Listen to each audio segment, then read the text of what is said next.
Letter 171 by Charles Lamb. March 11, 1808. Dear Godwin, the giant's vomit was perfectly nauseous, and I am glad you pointed it out. I have removed the objection.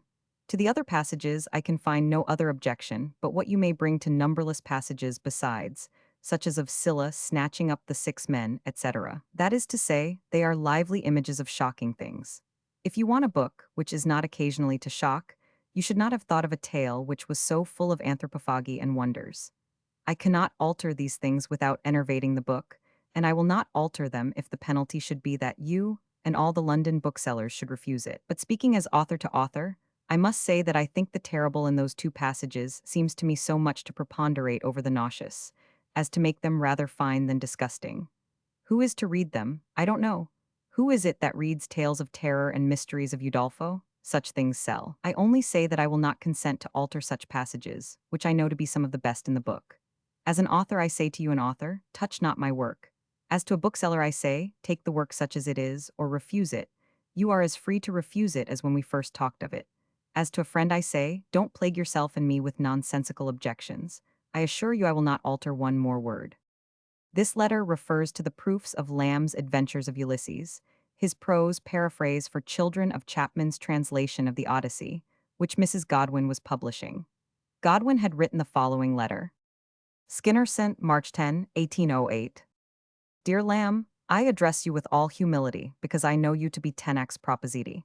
Hear me, I entreat you, with patience. It is strange with what different feelings an author and a bookseller looks at the same manuscript. I know this by experience. I was an author, I am a bookseller. The author thinks what will conduce to his honor, the bookseller what will cause his commodities to sell. You, or some other wise man, I have heard to say, it is children that read children's books when they are read, but it is parents that choose them. The critical thought of the tradesman put itself therefore into the place of the parent, and what the parent will condemn. We live in squeamish days. Amid the beauties of your manuscript, of which no man can think more highly than I do, what will the squeamish say to such expressions as these? Devoured their limbs, yet warm and trembling, lapping the blood, p10. Or to the giant's vomit, p14, or to the minute and shocking description of the extinguishing the giant's eye in the page following. You, I dare say, have no formed plan of excluding the female sex from among your readers, and I, as a bookseller, must consider that if you exclude one half of the human species. Nothing is more easy than to modify these things if you please, and nothing, I think, is more indispensable. Give me, as soon as possible, your thoughts on the matter. I should also like a preface. Half our customers know not Homer, or know him only as you and I know the lost authors of antiquity.